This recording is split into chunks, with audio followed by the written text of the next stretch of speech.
नियमित कर्ज फेडणं ही शेतकऱ्याची चूक ठरली का? थकीत कर्जदारांना 2 लाख पण प्रामाणिक शेतकऱ्यांना फक्त 50,000? महाराष्ट्रात सध्या हा प्रश्न हजारो शेतकरी सरकारला विचारत आहे. मग हा वाद नेमका काय आहे?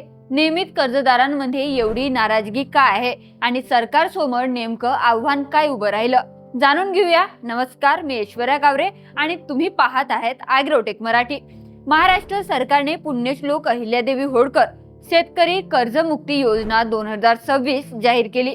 पण या योजनेअंतर्गत पात्र शेतकऱ्यांची 2 लाख रुपयापर्यंतची थकीत पीक कर्ज माफ करण्याचा निर्णय घेण्यात आला. नुसतीच या योजनेची दुसरी लाभार्थी यादीही प्रसिद्ध झाली असून लाखो शेतकरी या योजनेचा लाभ घेण्याच्या प्रतीक्षेत आहे.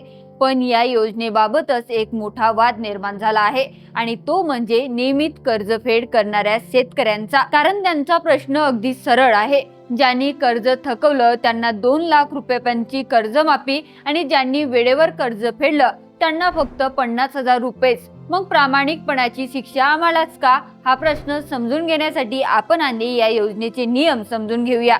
सरकारच्या शासन निर्णयानुसार 1 एप्रिल 2019 ते 31 मार्च 2025 या कालावधीत घेतलेले अल्प मुदतीचे पीक कर्ज जे 30 सप्टेंबर 2025 रोजी थकीत होतं आणि 31 मार्च 2026 पर्यंत ही परतफेड झालेली नव्हती, अशा कर्जदारांना 2 लाख रुपयापर्यंत कर्जमाफी दिली जाणार आहे. याशिवाय ज्यांचं थकीत कर्ज 2 लाख रुपयापेक्षा जास्त आहे त्यासाठी वन टाइम सेटलमेंट म्हणजे OTS योजनेचाही पर्याय देण्यात आला आहे. मग याच योजनेत नियमित कर्जफेड करणाऱ्या शेतकऱ्यांसाठी काय? सरकारने सांगितलं की 2022-23, 23-24 आणि 24-25 या 3 आर्थिक वर्षापैकी कोणत्याही 2 वर्षात पीक कर्ज घेऊन वेळेवर परतफेड करणाऱ्या शेतकऱ्यांना 50,000 रुपयापर्यंत प्रोत्साहनपर अनुदान दिलं जाईल. आणि मग इथूनच वादाला सुरुवात झाली.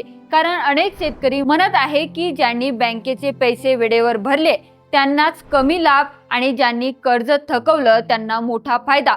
मग पुढे कोण नियमित कर्ज भरेल? हा मुद्दा नवीन नाही. 2017 मध्ये तत्कालीन सरकारने छत्रपती शिवाजी महाराज शेतकरी सन्मान योजना आणली होती. त्यावेळेस 1.5 लाख रुपयापर्यंतचे कर्जमाफी आणि नियमित कर्जदारांना 25,000 रुपयांचे प्रोत्साहन देण्यात आलं होतं.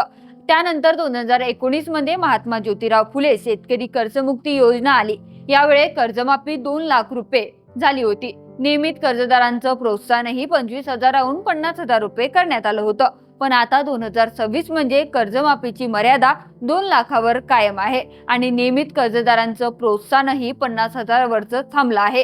त्यामुळे शेतकरी संघटना आक्रमक झाल्या आहे. शेतकरी नेते डॉक्टर अजित नवले आणि रविकांत तुपकर यांनी सरकारकडे नियमित कर्जदारांनाही 2 लाख रुपयापर्यंतचे प्रोत्साहनपर लाभ देण्याची मागणी केली आहे. त्यांचं म्हणणं आहे की शेतकरी वेळेवर कर्ज फेडण्यासाठी अनेकदा खाजगी सावकाराकडून किंवा नातेवाईकाकडून व्याजाने पैसे आणतात. शेतातून पुरेसं उत्पन्न नसतानाही ते बँकेची पत टिकवून ठेवतात. मग अशा शेतकऱ्यांना कमी लाभ का? जळगाव जिल्ह्यातील एका शेतकऱ्याने तर थेट प्रश्न विचारला, आम्ही नियमित कर्ज फेडून चूक केली का? हा प्रश्न भावनिक वाटत असला तरी त्यामागचं वास्तव आहे. गेली अनेक वर्ष महाराष्ट्रातील शेतकरी कधी दुष्काळ, कधी अतिवृष्टी, कधी गारपीट तर कधी बाजारभाव घसरल्यामुळे आर्थिक संकटात सापडत आहे. कापूस, सोयाबीन, कांदा, तूर, मूग, उडीद, मका जवळपास प्रत्येक पिकात शेतकऱ्यांना अपेक्षित दर मिळत नाही. अशा परिस्थितीतही अनेक शेतकरी बँकेचं कर्ज वेळेवर भरतात. म्हणून त्यांना त्यांचं म्हणणं आहे की सरकारने कर्जमाफी द्यावी की नाही हा वेगळा मुद्दा आहे. पण नियमित कर्जफेड करणाऱ्यांना शिक्षा झाल्यासारखं वाटता कामा नये. दुसरीकडे मुख्यमंत्री देवेंद्र फडणवीस यांनी अनेकदा असं म्हटलं आहे की वारंवार कर्जमाफी दिल्यास बँकिंग व्यवस्थेची शिस्त बिघडू शकते. मात्र आता शेतकरी याच मुद्द्यावर सरकारला प्रश्न विचारत आहे. जर बँकिंग शिस्त महत्वाची असेल तर ती पाळणाऱ्या शेतकऱ्यांना सर्वाधिक प्रोत्साहन मिळायला नको का? हा प्रश्न सरकारसमोर नक्कीच उभा राहिला आहे. आता सरकार नियमित कर्जदारांसाठी स्वतंत्र निर्णय घेणार का? प्रोत्साहनपर अनुदान वाढवणार का की सध्याचीच भूमिका कायम ठेवणार? याकडे संपूर्ण राज्याचं लाखो शेतकऱ्यांचं लक्ष लागलं आहे.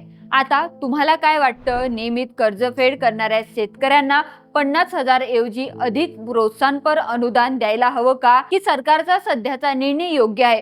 तुमचं मत कमेंटमध्ये नक्कीच सांगा आणि अशा शेती आणि समाजी संबंधित अशा सखोल विश्लेषणासाठी आमच्या ॲग्रोटेक मराठी चॅनलला फॉलो आणि सबस्क्राईब करायला विसरू नका. धन्यवाद.